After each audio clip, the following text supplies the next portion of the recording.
ભગવાને એવું કીધું છે સાહેબ કે માણસ પોતાની કમાણીમાંથી 10% કમાણી જો ધર્મના નામે નહીં વાપરે તો એની પાસેથી ગમે એમ કરીને કઢવી લે।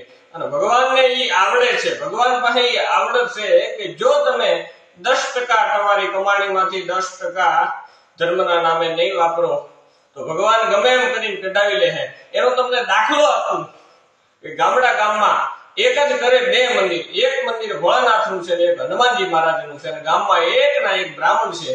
એક ના એક બ્રાહ્મણ છે ઈ દરરોજ સવારે અને સાંજ એવી આરતી અને પૂજા કરે ભગવાનને પરહના પલ્લા છૂટવા મળે કે વાહ ભૂદેવ, વાહ ભૂદેવ, વાહ ભૂદેવ, પરહના પલ્લા મળે છૂટવા એવી ભગવાન ભોળાનાથની અને હનુમાનજીની ભક્તિ અને પૂજા આરતી કરે। અને એમાં સાતમ આઠમને 2 દિવસની વાર છે અને ભગવાન ભોળાનાથ છે એ હનુમાનજીને કહે છે કે હનુમાન કે બોલો પ્રભુ કે ઓલો બ્રાહ્મણ આપણે કાયમ સેવા પૂજા કરે છે ને સાતમ આઠમ આવે છે એને કઈક દેવું પડશે ને। જો પ્રભુ તમે કહેતા હો તો 10,000 આપ્યા। અને આજે હનુમાન અને ભોળાનાથની આવી વાત થાય છે ઈ પછવાડે દિવાલે કાન દઈને એક વાણીઓ ઉભો છે, એ વાણિયાના કાને આ વાત પડી। એ વાણીઓ સાંભળી ગયો કે આ ભૂદેવ 10,000 લઈ જવાનો છે અને 2 દિવસની સાતમ આઠમને વાર છે। અને ત્યાં રાતે ગામના ભૂદેવને બ્રાહ્મણને પોતાની હવેલીએ બોલાવીને એટલું કીધું કે પધારો ભૂદેવ, કે બોલો શેઠ મારું કઈ કામ હતું?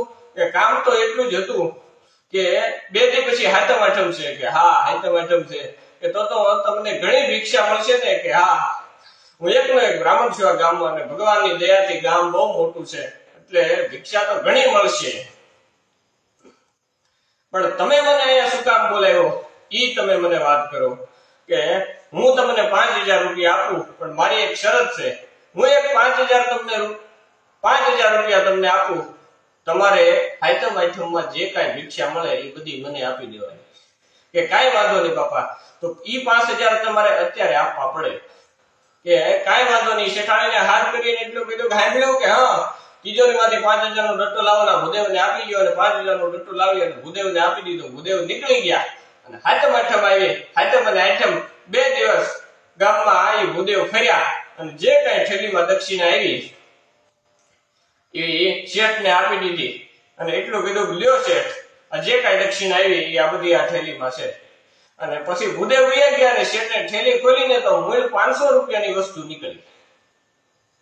આ વાણિયાનો મગજ ગયો, શેઠનો મગજ ગયો અને હનુમાનજીના મંદિરે આવી અને એટલું કીધું કે આ દાદા ફેર ન હોય અને દેવાની તેવડ ન હોય તો ખોટા ફાંકા ન મારતા હો તો, એમ કરી અને ફેરવીને હનુમાનની મૂર્તિની ઉપર એક ફાંટો માર્યો તો હનુમાનજીની મૂર્તિ ઉપર શું હોય? તેલ ને સિંદૂર, અને શેઠનો પગ સોટી ગયો, ઉખડતો નથી। ત્યારે ભગવાન ભોળાનાથ બાજુમાંથી એટલું કહે છે કે હનુમાન કે હા ઓલા ભૂદેવને 10,000 દેવાનું હતું એનું શું થયું? કે પ્રભુ 2 દી પહેલા 5,000 તો પગાડી દીધા, કે તો હવે આને શું પકડ્યો હતા કે બીજા 5,000 આપે ને એટલે હવે હું મૂકી દેવાને।